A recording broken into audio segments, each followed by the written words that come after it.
Hello, I'm Mike Buchanan, the founder and still the leader of the political party Justice for Men and Boys and the Women Who Love Them. I'm joined today by Elizabeth Hobson, an anti-feminist gender equality activist. Our guest today is Scotland-based, German-born Philipp Tanzer.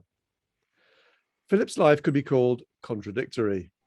A pacifist soldier, an anti-porn former porn actor, a former gay icon, standing for traditional family values. What others might view as inconsistent is, according to Tanza, a range of views informed by experience. He fights for a society in which opposing perspectives are recognized and represented. Noticing a clear imbalance in relation to gender equality and our treatment of women and men led to Philipp becoming a strong advocate for men's rights and issues. Due to his unusual and controversial past, he was featured as a men's rights activist in an article by Vice magazine and a documentary by the BBC titled, "I Am a Men's Rights Activist." Philipp ran as a regional candidate for the Highlands and Islands for the Scottish Family Party, which has a clear pro-family, pro-life, pro-free speech, pro-due process stance, highlighting the importance of fathers, equal rights for men, and the destructive force of the current feminist-leaning SNP government. He was featured in an article in the Times, which is more than I can say, Philipp, it's got to be said. So congratulations on that alone. Philipp founded the organization Gender Parity UK in 2000, together with Mike Bell, fighting against legal and political discrimination against men and boys. Philipp, a very warm welcome. It's good to be here. Good to see both of you. Thank you. And I miss you in person. Absolutely. Well, you'll hopefully make it to the next conference, which will be in North America next year. But more details in due course. Philipp, after 3 years of being in the men's rights movement, how have your views changed? I think that, to me, the biggest change was, and I would assume that comes to no surprise to the old guard, such as you and Elizabeth, is that some of the things that people think are just misunderstandings or oversights, political oversights, are in fact really based on very powerful lobby groups and intent to discriminate against men and boys. And I thought that some of that might be going on, but I had no idea to what extent. And I still don't agree with some of the more aggressive wording of anti-feminism, because I think it can be very easily attacked from the outside, but I very much understand where it comes from, because I do see feminism, and especially corporate feminism, truly as the destructive force and intently destructive force that it is. So I think that is the biggest change in my perception, and it's harder for me now to have a good, peaceful conversation with somebody who identifies as a feminist when they identify as gender equal feminists, because they usually say, oh, the other ones aren't real feminists. And I have to ask them, well, if 90% are gender non-equal feminists, at what point can you decide what feminism is? So yeah, that's the biggest change for me, and I'm much more tired now than I was 3 years ago. Oh, you've got to look after yourself, Philipp. Yes, we do. So, Philipp, Mike mentioned Gender Parity UK, that you started with Mike Bell. Can you tell us a bit about why you started it and what your aims are with that project? Yeah, so for me, the big problem is that I live not even in the middle of nowhere. I live at the end of nowhere. I live in Durness, as far away from, for example, London or even Edinburgh as you can on mainland UK. And after visiting the first and then the second international conference on men's issues and messages for men, I really felt the deep need to do something and not just responding to things on Twitter.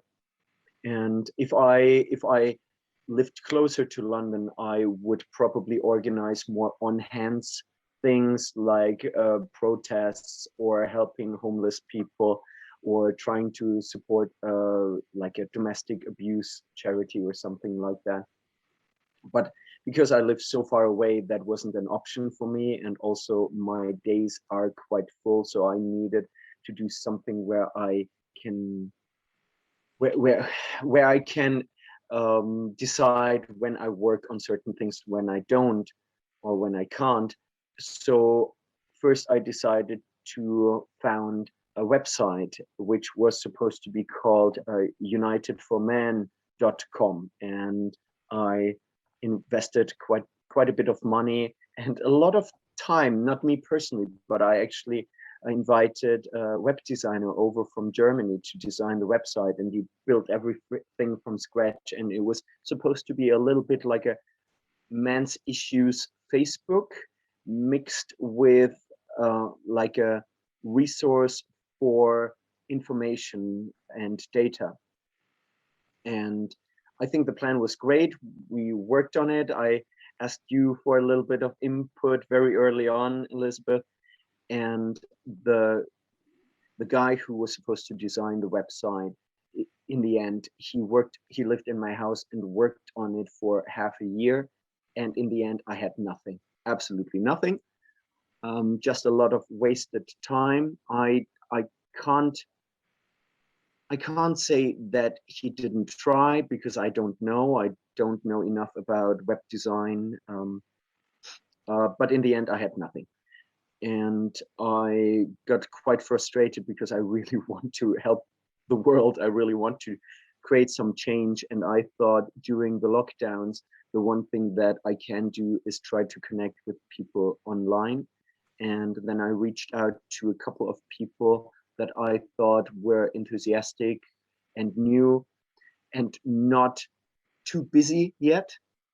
So I reached out to them on Twitter and I said, do you guys want to become part of an weekly online meeting where we talk about men's issues and what we can do to address them? And it didn't have a structure. And in the beginning, it didn't have the name Gender Parity UK. It was just like a weekly meeting of like-minded people. And after a while, we gave ourselves a name, and we wrote a tiny manifesto, or just a couple of guidelines, what we stand for. And we decided that we wanted to address gender inequalities, especially in regards to legal representation and political representation. So what we did is, whenever something popped up, we would try to write letters to MPs, and we would try to write letters to journalists that wrote one-sided portrayal of domestic abuse, for example. And roughly during that time, when half a year after we started, a couple of things became very important.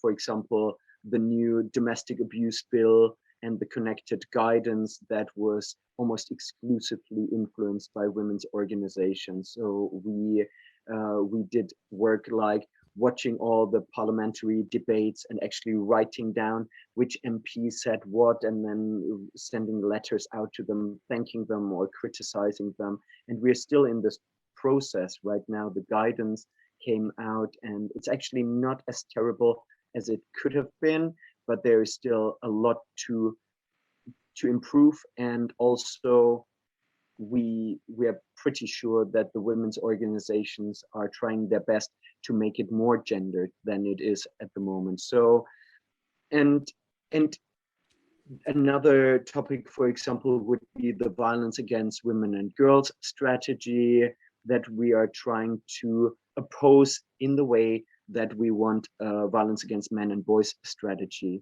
but each one of these topics actually would fill enough time for organization itself. So that's why some of us, we don't get as much sleep as we would like to, especially in the summer when we're quite busy. But we're trying our best. And it doesn't mean that we necessarily get somewhere with everything, but at least there is an opposition. When you mention the lack of sleep, are you subtly suggesting that new members with time would be of use? Definitely yes, but they're like Liam Neeson, they should have a certain set of skills. It is it we had different people in gender parity over the year, and some people were in the group for quite a while, other ones dropped out after a while, and for completely okay reasons, because some people, for example, work better alone, and I just sometimes reach out to them and ask them, what are you working on currently, just to stay informed. And I think that's an important thing in the men's movement and men's organizations where we are lacking. I think there's not enough communication of what are you working on, what are you working on.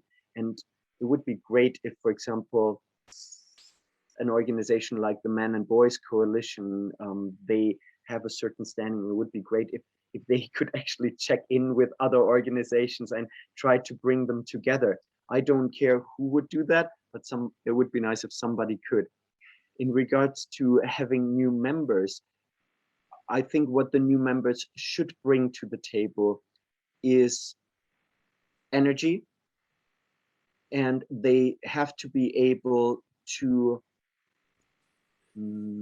do certain things by themselves.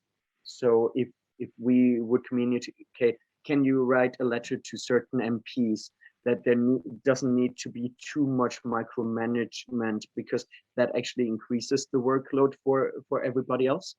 And I think the people that we have right now, there are some really good people, but yeah, we would appreciate more people if they have specific things that they want to do. For example, connecting with politicians or writing to newspapers. So somebody who has quite a clear understanding of where their skill set is, that would be helpful. Yes. Yeah, because I have dipped in and out of Gender Parity UK meetings, and I've always been impressed with everyone's diligence and tirelessness.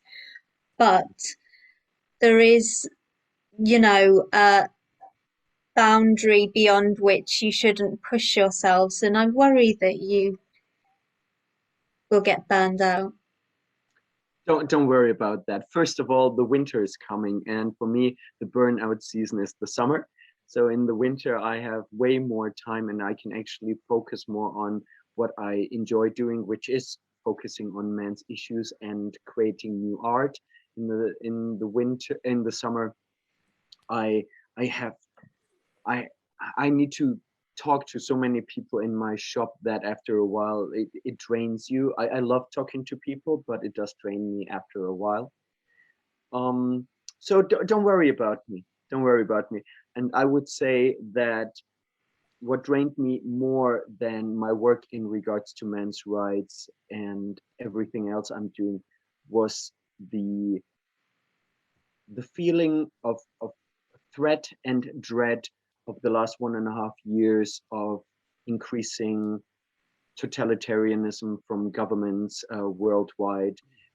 I'm a very libertarian-minded person, and my father's from East Germany, and he jumped from a ship to escape communism. And both my father and I, we are well aware. I'm from Germany, so I'm well aware how dangerous a government control is, and that they will probably never give it back. So my current exhaustion is part of, I would say, societal exhaustion. But don't worry about me. I'm looking at. Well, myself I, a s- little I bit. suppose you know the other thing that I would say is that as a movement, I think what we are good at, and I think gender parity is emblematic of that, is that we care for each other and support each other, Mm. and you know take the strain off each other when we get too tired. Yeah. That is Everybody's Can I, very sorry, Lee. understanding. Yeah. Can I just come in? I always hate to disagree with guests, with interviewees, Philip. But last night, I don't know if you know of Anne Widdecombe, the former of course, Conservative yes, MP. yes. Last night, Elizabeth and I interviewed Anne Widdecombe. Wonderful, wonderful interview. I think you'll Mm. agree, Elizabeth. And I disagreed with her very strongly on the issue of domestic violence, and I just about survived the experience. It was it was quite It's entertaining. lucky we weren't in the same room. It's there would have been, yes, it got a bit heated. But no, the thing that you said earlier that I would disagree with, Philip, is that the Men and Boys Coalition have some standing. In the men's rights movement, as I recognize it, they're a complete laughing stock, quite frankly. It's an organization run by manginas, for manginas. They are never critical of feminism or feminists. They are actually part of the problem as far as I'm concerned. But perhaps we can have a discussion at another time about them. I am, as you might know, I would say I'm a connector. I have no problem calling people out um, for lack of, yeah. I have no problem calling people out. At the same time, I do try to build bridges. And when I mentioning the Man and Boys Coalition, I'm not saying what I think they can do. What I meant to say is what I think they should do, should be doing. And I do think that I share your criticism without using the words that you're using. Okay, but at the end of the day, Philip, I think we'd agree that male disadvantaging is driven by female privileging, and the Men and Boys Coalition will never point to female privileging as being the source of men's problems. So that's why I find them a complete, as I say, I find them part of the problem. But Well, I mean, they, as far as I was concerned, when they were founded as a broad church, which would include feminists who were concerned about men and boys, and also the kind of, MRAs like Belinda Brown was one of the people on their, page who endorsed them, and Martin Daubney, who is, I don't know what he would call himself, but he certainly, I don't think he'd call himself, well, I know he doesn't call himself a feminist. I believe his wife does, though. And if they were willing to really be a broad church and talk to the scruffy likes of us, then I'd be all for that. I agree with Philip that the connections are really important, and if and when we find ourselves in bed with feminists, perhaps because men's rights have become a fashionable issue, which is not, inconceivable, I would lie there in order to pursue equal rights, I treatment, choices I for I, I people. see I see a big problem there. I see that problem with respect. For example, the organization Respect, which is run by Women's Aid and supposedly cares about male victims of abuse, but treats male victims as perpetrators by screening them. And if I would compare Respect with the Men and Boys Coalition, or members of the Men and Boys Coalition, I do think that Respect are more a problem than a solution, because they, and I'm quite afraid what you are saying, Elizabeth, that men's issues and men's victims of domestic abuse, I think it will become more fashionable or more part of the conversation. And I hope and I pressure for organizations like Mankind, Abused Men in Scotland, Break the Silence, to actually organize, and Deborah Powney to organize a conference, a big conference, and a movement for men's male victims right now, because otherwise, respect and women's aid will. And then, yes, we actually had a conference last year, a national conference on domestic abuse, Philip. Yeah. And of course, it got zero media coverage.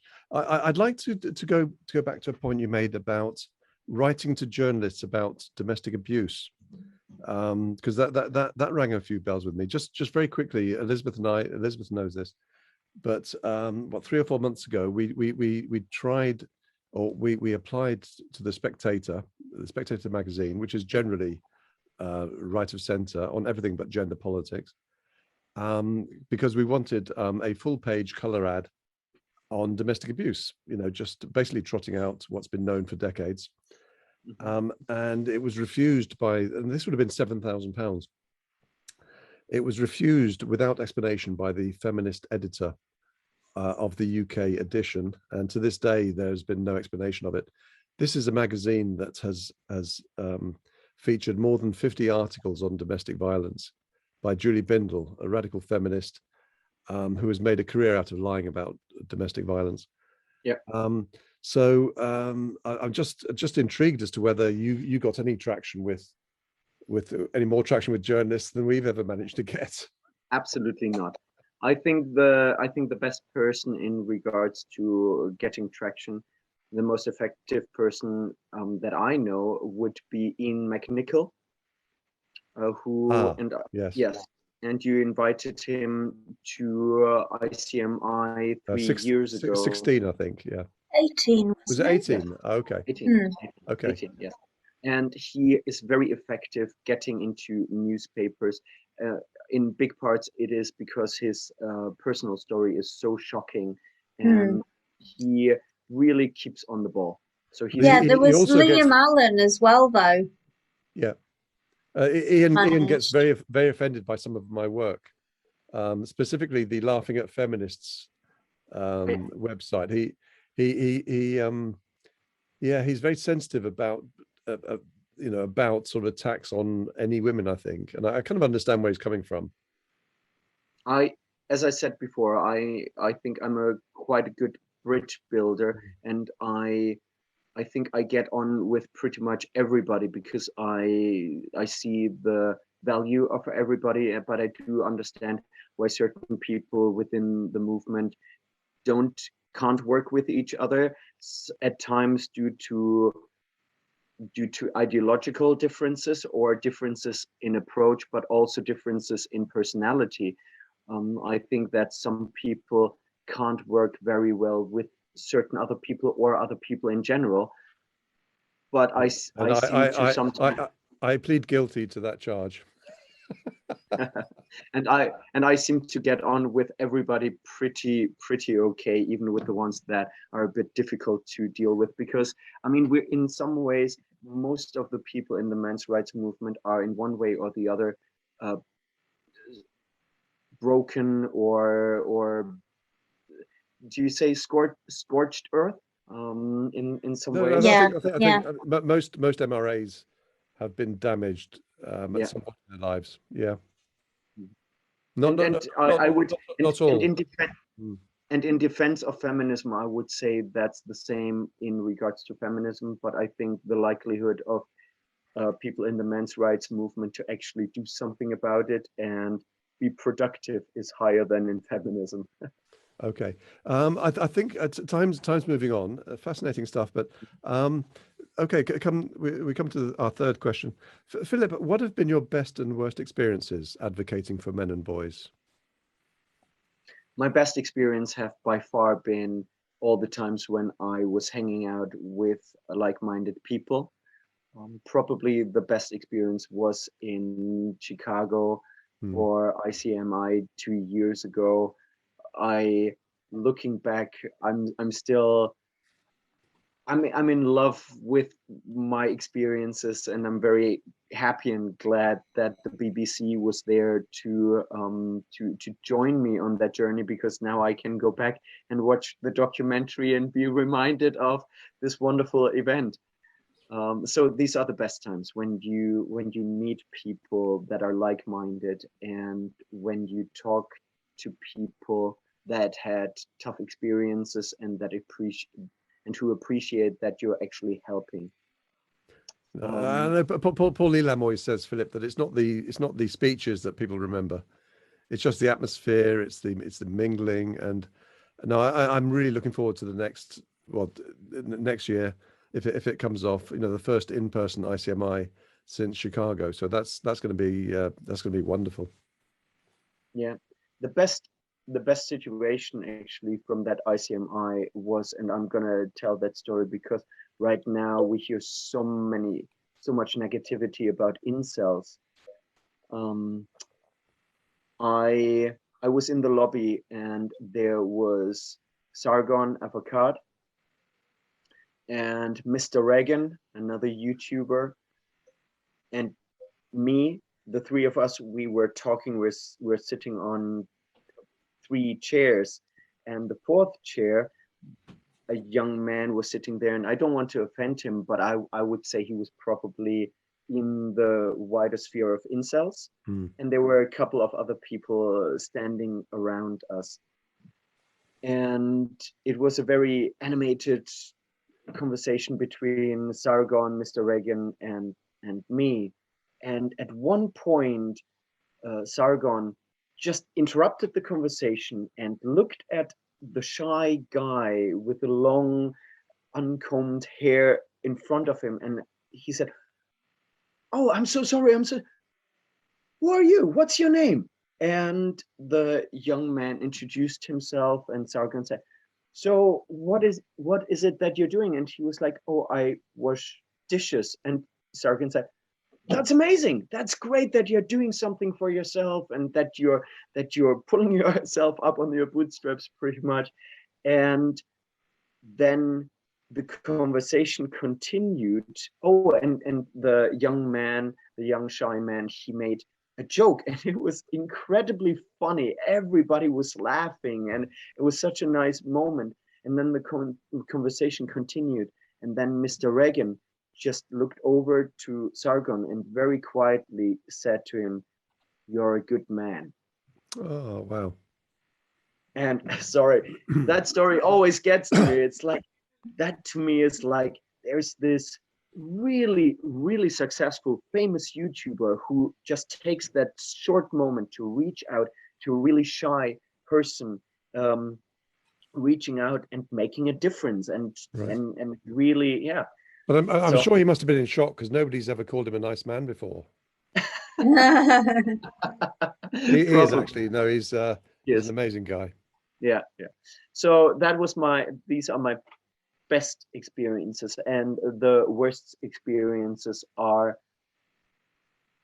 realizing that people in the most important positions in regards to policy making, when it comes to equality, are absolute, sometimes man-hating feminist ideologues who do not acknowledge that there's anything wrong with discriminating against men and boys. That to me is the most shocking thing that I've ever experienced, and that is an area where Mike Bell and I sometimes play off each other quite nicely, because sometimes he is the optimist or naive, sometimes I'm the optimist and naive. So sometimes there's a little bit of a dance going on between us, where I'm saying like, "Oh, they're all feminists," and he was like, "Actually, I was on the phone with somebody from that office, and that person was really nice." So, and sometimes he's right. I mean, sometimes you get to people. Now we have Liz Truss and Kemi Badenoch in positions, and they are much more open to real equality. But then you talk to other people like the victims commissioner or the domestic Oh, commissioner, and they are just the worst people for these positions, and that's why they hold these positions. So these are the worst experiences, realizing what we're up against. So, bearing in mind that we have these radical and radically anti-male ideologues in all these positions of power, and I would add that unfortunately, alongside them are many, many cowards who I think know Mhm. that the situation is not right, but are unwilling to say so. And I kind of think that's even less forgivable than being a radical anti-male ideologue, to be honest. Because at least you believe in what you're saying then. But given that, what are we going to do? What solutions do we have to give men and boys a political voice? I would say that we are right now actually not in the worst position ever to address the destructive influence of feminism.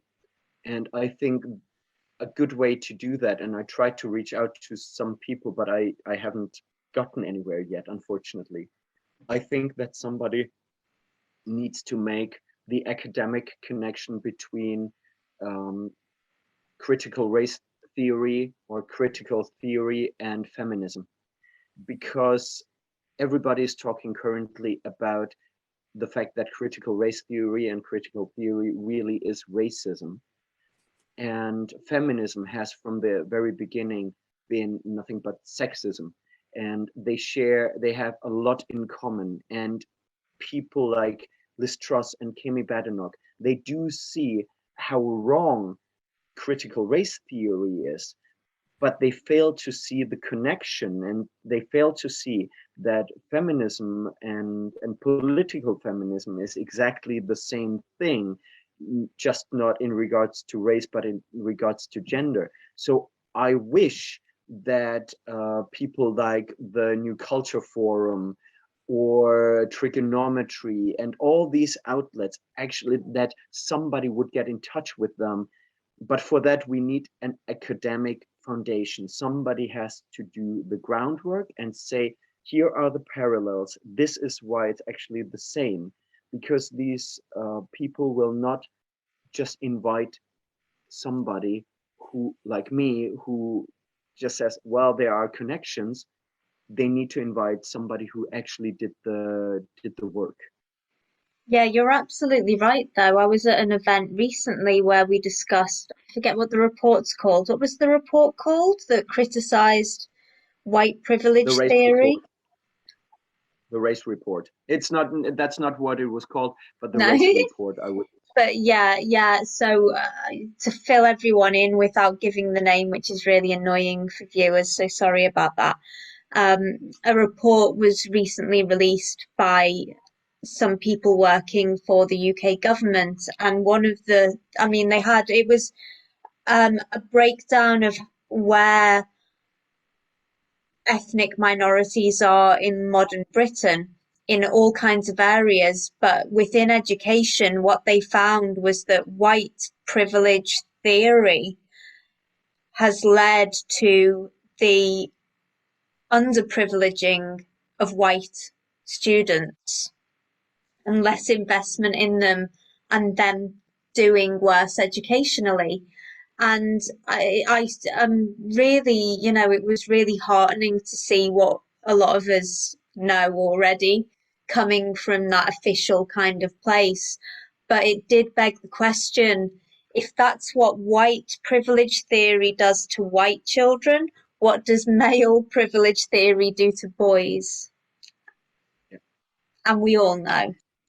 So we have some very bright people in the men's movement, such as William Collins, who wrote The Empathy Gap, or Rick Bradford, his real name, or Deborah Powney, who did the biggest research in regards to male victims of domestic abuse.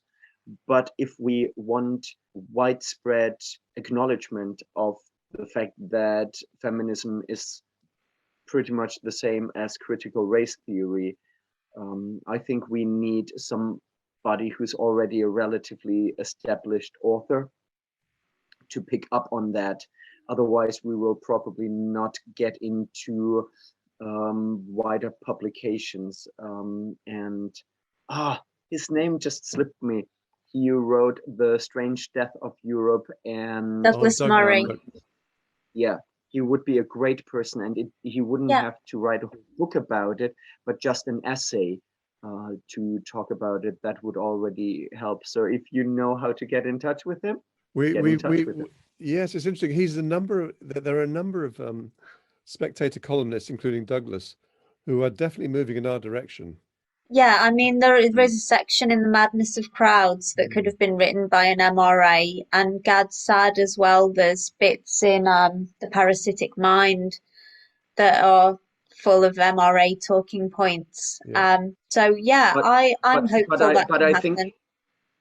But I think if we want to make this connection, we have to make this connection now, because our time is moving so fast that in half a year, people will not talk about critical race theory anymore, and the term will they will still do the same thing, but with a new name attached to it.